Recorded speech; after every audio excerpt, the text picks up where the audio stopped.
నమస్తే. ఇవాళ మన స్టూడియోలో ప్రముఖ ఆధ్యాత్మికవేత్త జ్యోతిష్య పండితులు జయేష్ శర్మ గారు మనతో ఉన్నారు. గురుగారితో మాట్లాడదాం. గురుగారు నమస్కారం. నమస్కారం.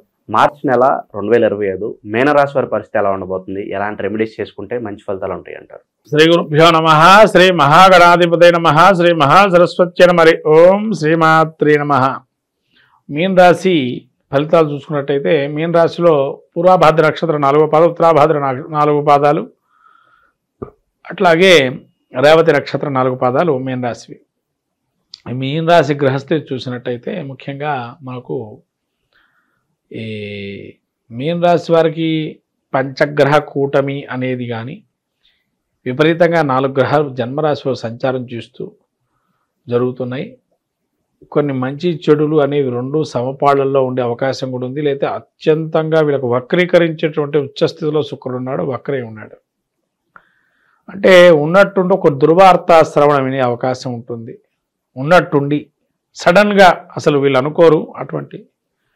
తర్వాత బుధుడు వక్రై ఉన్నాడు ఇక్కడ నీచ స్థితిలో. ఇక్కడ చూడండి, ఇక్కడ దుర్వార్త శ్రవణం వింటున్నారు, మళ్ళీ ఒక శుభవార్త కూడా ఇక్కడే ఉంటుంది. బుధుడు ఎప్పుడైతే వక్రీకరించు నీచ స్థితిలో ఉన్నాడు అంటే 2 ఒకటే దానికి వస్తారంటే కొంతమంది ఇటు శుభవార్త అని దాన్ని పొంగిపోవడానికి అవకాశం లేదు, దుర్వార్త అని అలా ఉండడం కష్టంగా ఉంటుంది. అదా వీళ్ళకు ఒక మానసికమైనటువంటి ఆందోళనలు, మానసికమైనటువంటి ఇబ్బందులు గోచరిస్తాయి. అలా దుఃఖాన్ని ఆపుకోలేరు, అలా మంచి సంతోషాన్ని వెలిపించుకునే పరిస్థితుల్లో మధ్యస్థంగా ఉంటారు. ఈ విధంగా వీళ్ళకి మీన రాశి వారికి పాల్గొన మాసం ఉంటుంది.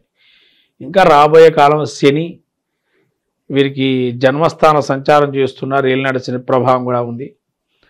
ఇంకా వీరికి జన్మంలో రాహు ఉన్నాడు.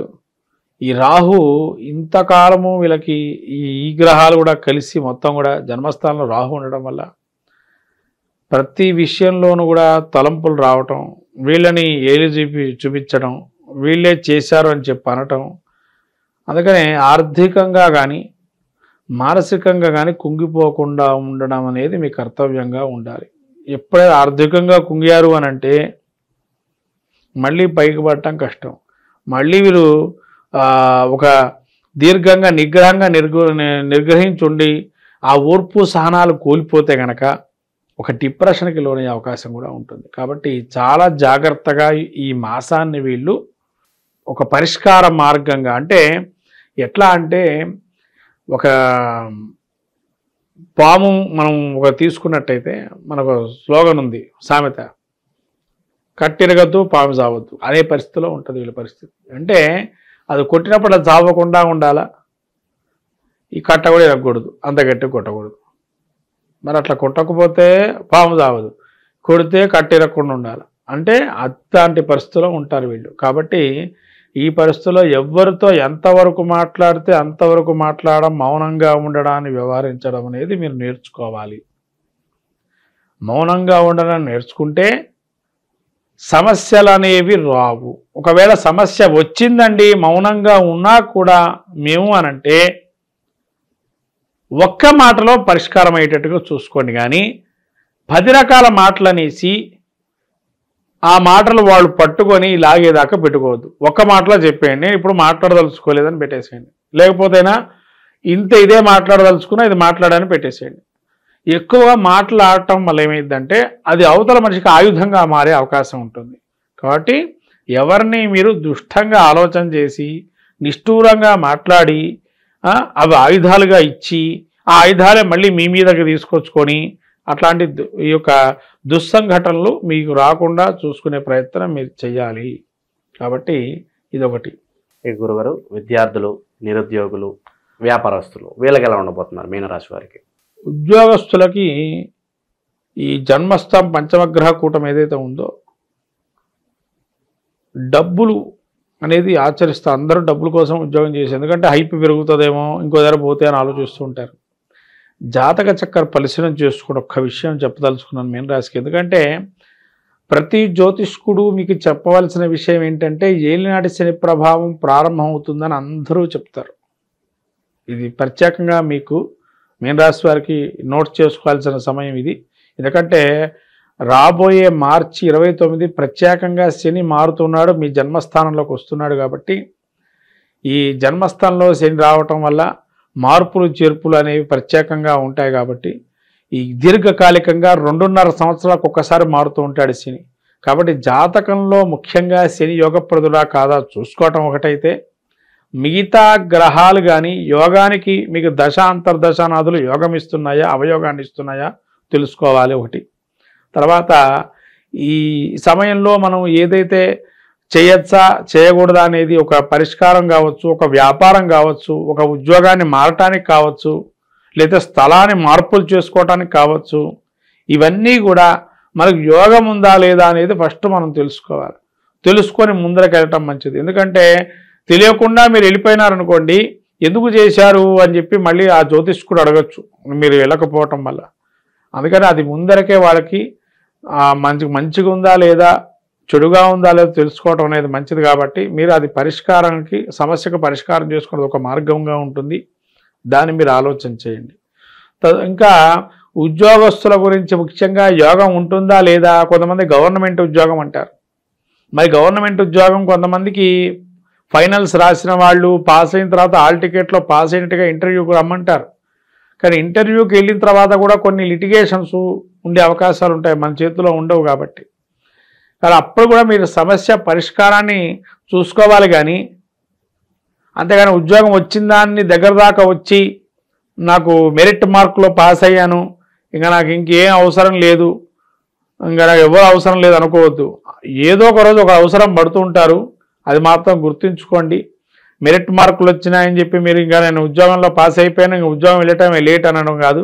రేపు ఉద్యోగంలో చేరిన తర్వాత కూడా వాళ్ళ వల్ల మీకు పనిపడచ్చు. కాబట్టి ఎవరితో ఎంతవరకు అంతవరకు మాట్లాడండి, నిష్ఠూరంగా మాట్లాడకండి, అపవాదాల అవమానాలు పడకుండా చూసుకోండి. ఇది ప్రత్యేకంగా చెప్పాల్సినటువంటి విషయం మీకు. ఎందుకంటే రాబోయే కాలం గురువు కూడా మీకు అర్ధాష్టమంగా మారుతున్నాడు. రాబోయే కాలం రాహు కేతులు కూడా ప్రధానంగా మారుతున్నారు. ఇవన్నీ మీరు దృష్టిలో పెట్టుకోవాలి. ఎందుకంటే మీన రాశికి చాలా ప్రముఖంగా దీర్ఘకాలిక గ్రహాలు ఏవైతే ఉన్నాయో ఒక పరిణామ క్రమంలో మారుతున్నాయి. కాబట్టి అవి మీకు మంచి చేస్తాయా చెడు చేస్తాయో తెలుసుకోవటం అనేది మీ యొక్క ప్రధాన లక్ష్యంగా పెట్టుకొని రేపు ఉగాది తర్వాత నుంచి అప్పుడు మీరు కార్యక్రమాలు కార్య సాధన లేదా కార్యక్రమాలు ఆపుకోవటం అనేది నిర్ణయం తీసుకొని ముందుకు వెళ్ళటం మంచిది.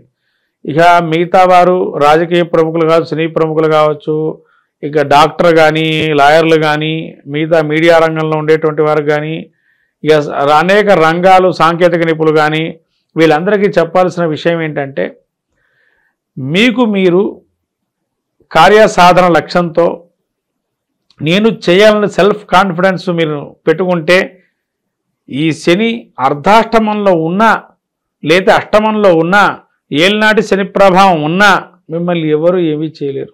కానీ ఒక చిన్నది కించిత్ మాత్రం మీకు చెప్పవలసింది ఏంటంటే, వెళ్ళేటప్పుడు ఇంట్లో కానీ బయటకు కానీ తిరిగేటప్పుడు నడకలో కింద చూస్తూ నడవండి, ఆకాశాన్ని చూస్తూ నడవకండి. ఆకాశాన్ని చూస్తూ నడిస్తే కింద పడే అవకాశం ఉంటుంది. మన ఎదురు ఏది ఉంది, మన కింద ఏది ఉంది చూడండి.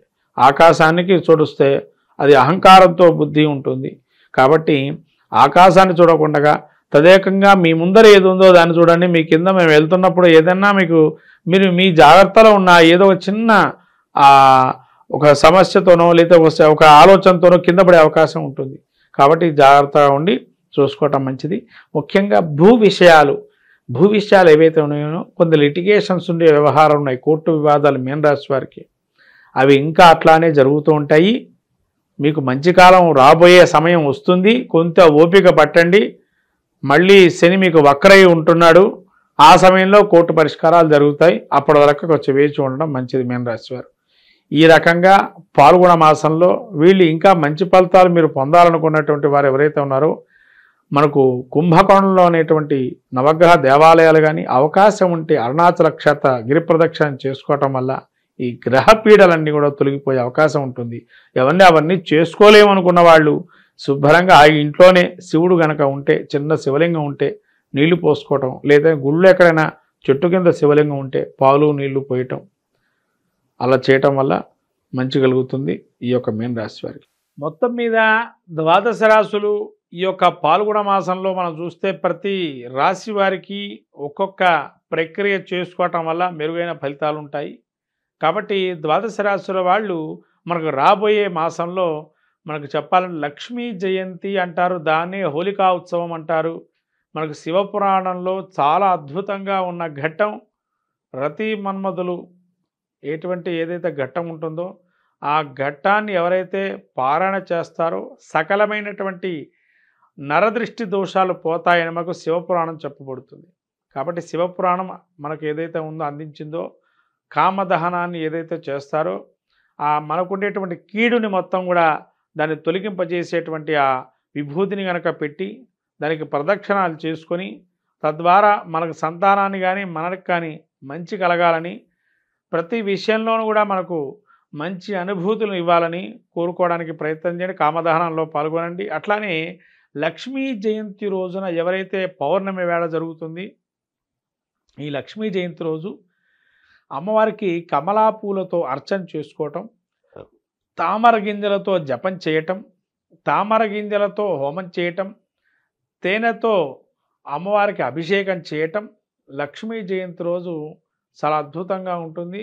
ఈ యొక్క ప్రక్రియలు చేయండి.